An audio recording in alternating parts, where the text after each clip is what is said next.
തിരക്കഥയിലില്ലാത്ത ഡയലോഗുകളും ആക്ഷനുകളും scene കൊഴുപ്പിക്കുന്നതിന് വേണ്ടി പല നടീനടന്മാർ കയ്യിൽ നിന്നും ഇട്ടിട്ടുണ്ട്. നട്ടല് നിവർന്നിരുന്നാൽ മാത്രമേ സ്പൈനൽ കോഡ് ഊർജ്ജസ്വലമാകൂ. പിന്നെ എന്തിനാ ഇങ്ങനെ വളഞ്ഞു കൂത്തി നിൽക്കുന്നേ? ഇത്തരത്തിൽ നമ്മൾ അധികം ശ്രദ്ധിക്കാതെ പോയിട്ടുള്ള സിനിമകളിൽ നടീനടന്മാർ സ്പോട്ടിൽ കയ്യിൽ നിന്നും ഇട്ട ഡയലോഗുകളെയും ആക്ഷനുകളെയും കുറിച്ച് മുൻപൊരു വീഡിയോ ചെയ്തിരുന്നു. അതിന്റെ അടുത്ത ഭാഗമായിട്ടാണ് ഈ വീഡിയോയും ചെയ്യുന്നത്. അതുകൊണ്ട് വീഡിയോ പൂർണ്ണമായി കാണാൻ ശ്രമിക്കുക.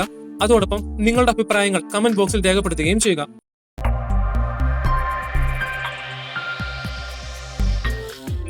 ഭൂമിയിലെ രാജാക്കന്മാർ 1987 തമ്പി കണ്ണന്താനം സംവിധാനം ചെയ്ത മോഹൻലാൽ സിനിമയാണ് ഭൂമിയിലെ രാജാക്കന്മാർ. സിനിമയിലെ ജഗതി അവതരിപ്പിച്ച ആരോമലുണ്ണി എന്ന കഥാപാത്രം ഒരുപാട് സ്ഥലങ്ങളിൽ സ്കോർ ചെയ്തിട്ടുണ്ട്. വീണതല്ല, സാഷ്ടാംഗം പ്രണമിച്ചതാ. സിനിമയിലെ ഒരു സീനിൽ ജഗതി കയ്യിൽ നിന്നും ഇട്ട രസകരമായ ഒരു ഡയലോഗും ആക്ഷനും ഉണ്ട്. വോട്ട് പിടിക്കുന്നതിന് വേണ്ടി പ്രായമായ ചേട്ടന് കൈക്കൂലി കൊടുക്കുന്ന ജഗതിയുടെ ഈ ഒരു പെർഫോമൻസ് ഒന്ന് കണ്ടു നോക്കൂ. അങ്ങനെ നമ്മുടെ പ്രിയങ്കരനായ സ്ഥാനാർത്ഥി നമ്മുടെ ഇളയരാജയ്ക്ക് ഉദയസൂര്യൻ അടയാളത്തിൽ ഓരോ വോട്ടുകളും രേഖപ്പെടുത്തി അദ്ദേഹത്തെ വിജയിപ്പിക്കണം. ഇതും കൂടെ ഒരു 200 അടി അമ്മാവ. ഉദയസൂര്യൻ മറക്കല്ല അമ്മാവ. ഉമ്മ തിരക്കഥയിലില്ലാഞ്ഞിട്ടും വളരെ ടൈമിങ്ങോട് കൂടിയാണ് ജഗതി തന്റെ കയ്യിൽ നിന്നും ആ ഒരു രംഗം കൊഴിപ്പിക്കുന്നതിന് വേണ്ടി ഡയലോഗും ആക്ഷനും ഇട്ടത്. ഒറ്റ വാക്കിൽ പറഞ്ഞാൽ അതിഗംഭീരം. ഇതൊക്കെ എന്ത്? ചന്ദ്രോത്സവം 2005 പുറത്തിറങ്ങിയ മോഹൻലാൽ സിനിമയാണ് ചന്ദ്രോത്സവം. അവിചാരിതമായി സംഭവിക്കുന്ന കാര്യങ്ങൾക്കനുസരിച്ച് മികച്ച ഡയലോഗ് ഇടാൻ മിടുക്കനാണ് മോഹൻലാൽ. ചന്ദ്രോത്സവം എന്ന സിനിമയിൽ മോഹൻലാൽ വീട്ടിലേക്ക് സൈക്കിളിൽ വരുന്ന ഈ ഒരു രംഗം ഒന്ന് കണ്ടു നോക്കൂ.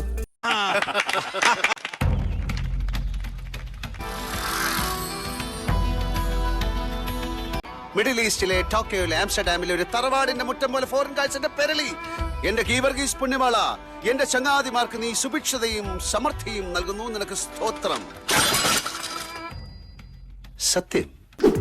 സൈക്കിളിൽ വന്ന മോഹൻലാൽ സൈക്കിൾ സ്റ്റാൻഡ് ഇട്ട് വെച്ച ശേഷം മറ്റുള്ളവരോട് ഡയലോഗ് പറഞ്ഞു തുടങ്ങുമ്പോൾ സ്റ്റാൻഡ് ലോക്ക് ലൂസായി സൈക്കിൾ മുന്നോട്ട് നീങ്ങി മറിഞ്ഞു വീഴുന്നുണ്ട്. അവിചാരിതമായി നടന്ന ഈ ഒരു സംഭവത്തെ മോഹൻലാൽ വളരെ ഈസിയായി സീനിലേക്ക് കൊണ്ടുവന്ന് അഭിനയിച്ച് ഫലിപ്പിക്കുന്നത് നമുക്ക് കാണാൻ കഴിയും. അതിനുശേഷം സൈക്കിൾ വീണ പോർഷനിൽ മോഹൻലാൽ പറയുന്ന ഡയലോഗ് സംവിധായകനായ രഞ്ജിത്ത് പിന്നീട് സെപ്പറേറ്റ് എടുക്കുകയാണ് ചെയ്തത്. എന്താലേ. ചുരുളി 2021 LJP സംവിധാനം ചെയ്ത സിനിമയാണ് ചുരുളി. ചുരുളി വേറിട്ട ഒരു മികച്ച സിനിമാ അനുഭവം തന്നെയാണെങ്കിൽ പോലും അതിലെ ഡയലോഗുകളാണ് ചിലർക്ക് കല്ലുകടിയായി തോന്നിയത്.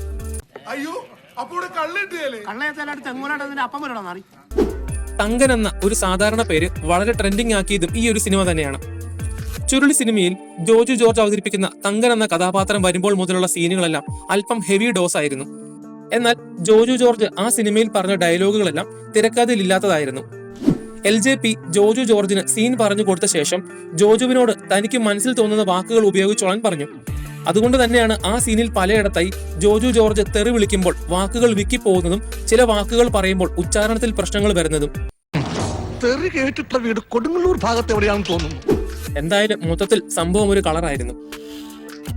തിളക്കം ജയരാജ് സംവിധാനം ചെയ്ത് 2003 പുറത്തിറങ്ങിയ ദിലീപ് സിനിമയാണ് തിളക്കം.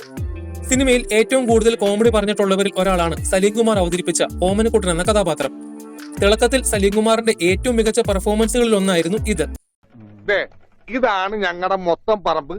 അതിലേ ഒരു 20 സെന്റ് സ്ഥലം ഇങ്ങനെ അമ്മനെ പറ്റിച്ച് ചേട്ടന്മാരെ എഴുതി വാങ്ങിച്ചു. ഈ കാണുന്ന 16 സെന്റ് സ്ഥലം, പിന്നെ ഈ 18 സെന്റ് സ്ഥലം മൂത്ത പെങ്ങളുടെ കല്യാണത്തിന് അമ്മയെ മുറിച്ചു വെച്ചു. തന്റെ പെങ്ങാന്മാരെന്താണ് പറമ്പ് നിറഞ്ഞു നിൽക്കണ? അവർക്കുള്ള വീതം വഴിക്ക് പോയില്ലേ? ഓ വഴി വഴി വഴി. ഈ 8 സെന്റിൽ തനിക്കൊരു വീട് വെച്ചൂടെ? എങ്ങനെ വീട് വെക്കാൻ? എന്താ എന്തേത്? കുളം 6 സെന്റ് കുളം അല്ലേ? അയ്യോ, കുളമാണെങ്കിൽ പിന്നെ അവിടെ എങ്ങനെയാ വീട് വെക്കുന്നത്? കുളത്തിൽ എങ്ങനെ വീട് വെക്കുന്നു ഞാൻ ചോദിച്ചതിനെ ചേട്ടന്മാരുടെ തല്ലി ആവശ്യത്തേക്കത്. ഈ സീനിൽ പോലീസ് യൂണിഫോം കട്ട് ചെയ്തുകൊണ്ട് സലീം കുമാർ പറയുന്ന ഒരു കഥയുണ്ട്. എന്നാൽ ഈ കഥ വാസ്തവത്തിൽ തിരക്കഥയിലില്ലാത്തതായിരുന്നു. പകരം സലീം കുമാറിന്റെ നാട്ടിൽ യഥാർത്ഥത്തിൽ നടന്ന ഒരു ഇൻസിഡന്റ് ആണ് അദ്ദേഹം ആ സീനിൽ പറഞ്ഞത്. പക്ഷേ കയ്യിൽ നിന്ന് വിട്ടതാണെങ്കിൽ പോലും എത്ര അനായാസമായിട്ടാണ് അദ്ദേഹം ആ സീനിൽ ഇംപ്രോവൈസ് ചെയ്തതല്ലേ. പുലിവാൽ കല്യാണം 2003 പുറത്തിറങ്ങിയ ഷാഫി സിനിമയാണ് പുലിവാൽ കല്യാണം. സിനിമയിലെ ഹൈലൈറ്റ് മണവാളനും ധർമ്മേന്ദ്രനുമാണെന്ന് നമുക്കെല്ലാവർക്കും അറിയാം. എന്നാൽ പുലിവാൽ കല്യാണത്തിൽ സലീം കുമാറും കൊച്ചിൻ ഹനീഫയും തമ്മിൽ സംസാരിക്കുന്ന ഒരു സീനിൽ കൊച്ചിൻ ഹനീഫ ഒരു കൗണ്ടർ അടിക്കുന്നുണ്ട്. അവനിന്ന് 35,000 രൂപ തരുമ്പോ 2,000 രൂപ ഞാൻ നിനക്ക് ഫ്രീ ആയിട്ട്. 2,000 രൂപയ്ക്ക് മുതലിക്കൂല. തന്നെ 5,000 രൂപ തന്നെ. എന്നാ ഒരു 3,000 രൂപ തരാം. ധർമ്മേന്ദ്ര വാക്ക് മാറ്റരുത്. ഓ ഇപ്പോഴെങ്കിലും എന്റെ പേര് കറക്റ്റായിട്ട് പിടിയിട്ടില്ല. കാശ് തരാന്ന് പറഞ്ഞ ഞാൻ തന്നെ അപ്പാന്ന് വരെ വിളിക്കും. അതിന് നിനക്ക് അപ്പനണ്ട. വാസ്തവത്തിൽ ഈ കൗണ്ടർ സീൻ കൊഴിപ്പിക്കാൻ വേണ്ടി കൊച്ചിൻ ഹനീഫ കയ്യിൽ നിന്നും വിട്ടതാണ്. കാശ് തരാന്ന് പറഞ്ഞ ഞാൻ തന്നെ അപ്പാന്ന് വരെ വിളിക്കും. അതിന് നിനക്ക് അപ്പനണ്ട. ഡബ് ചെയ്യുന്ന സമയത്താണ് അദ്ദേഹം ഈ ഡയലോഗ് ആ സീനിൽ കൂട്ടിച്ചേർത്തത്. ഒരുപക്ഷെ ആ ഡയലോഗ് അവിടെ ഇല്ലായിരുന്നെങ്കിൽ ആ സീനിന് അത്രയും ഇമ്പാക്ട് ഉണ്ടാവില്ലായിരുന്നു. ദി കാർ 1997 രാജസേനൻ സംവിധാനം ചെയ്ത ജയറാം സിനിമയാണ് ദി കാർ. സിനിമയിൽ ആള് മാറി ജയറാമിനെ പോലീസ് സ്റ്റേഷനിൽ പിടിച്ചുകൊണ്ടുവന്ന് പണിഷ്മെന്റ് കൊടുക്കുന്നുണ്ട്. ഇവിടെ കാർ ഓടിക്കുന്നതായി അഭിനയിക്കുന്ന ജയറാമിന്റെ മുന്നിലൂടെ ഇന്ദ്രൻസ് പോകുമ്പോൾ പറയുന്ന ഡയലോഗ് ഒന്ന് ശ്രദ്ധിച്ചു നോക്കൂ.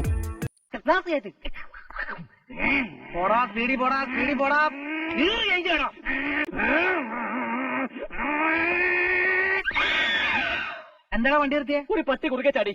ആ മതി മതി ഇറങ്ങ്. ആ ഡയലോഗ് ജയറാം സ്പോട്ടിൽ കയ്യിൽ നിന്ന് വിട്ടതാണ്.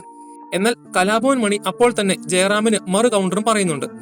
ഫ്രെയിമിൽ ഉണ്ടായിരുന്ന ജയറാമും കലാഭവൻ മണിയും ഇന്ദ്രൻസുമെല്ലാം മിമിക്രിക്കാരായതുകൊണ്ട് തന്നെ സ്പോട്ടിൽ ഡയലോഗ് ഇടാനും തിരിച്ച് കൗണ്ടർ അടിക്കാനും അവർക്ക് നന്നായിട്ട് അറിയാമായിരുന്നു. എന്നാൽ സിനിമ കാണുന്ന സമയത്ത് പ്രേക്ഷകർക്ക് ഇതൊരു അരോചകമായി തോന്നിയിട്ടേ ഉണ്ടായിരുന്നില്ല. അരമന വീടും 500 ഏക്കറും 1996 അനിൽ ബാബു സംവിധാനം ചെയ്ത സിനിമയാണ് അരമന വീടും 500 ഏക്കറും. സിനിമയിൽ മാരിമുത്തു എന്ന കള്ളപ്പേരിൽ വന്ന ജയറാമിനെ പോലീസിൽ പിടിച്ചു കൊടുത്ത ശേഷം KPS ലളിത ചേച്ചിയും ജഗതിയും കൂടി അഭിനയിക്കുന്ന ഒരു സീനുണ്ട്. ആ സമയം വീട്ടിലേക്ക് വരുന്ന വില്ലൻ പറയുന്ന ഡയലോഗിന് സ്പോട്ടിൽ കൗണ്ടർ അടിക്കുന്ന ജഗതിയും കാണാൻ കഴിയും. മച്ചാനും പോയി മച്ചാത്തയും പോയി, ഇപ്പൊ ഇതെല്ലാം എനിക്ക് സ്വന്തമാണടി കനകം.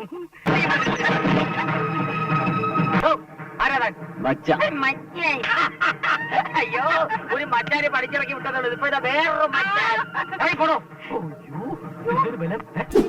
എന്നാൽ തിരക്കഥയിലില്ലാത്ത ഈ ഒരു ഡയലോഗ് ജഗതി കയ്യിൽ നിന്നും വിട്ടതായതുകൊണ്ട് ജഗതിയുടെ അടുത്ത് നിൽക്കുന്ന ലളിത ചേച്ചി ജഗതി പറയുന്ന ഡയലോഗുകൾക്ക് കൗണ്ടർ അടിക്കാൻ ബുദ്ധിമുട്ടുന്നത് നമുക്ക് വ്യക്തമായി കാണാൻ കഴിയും.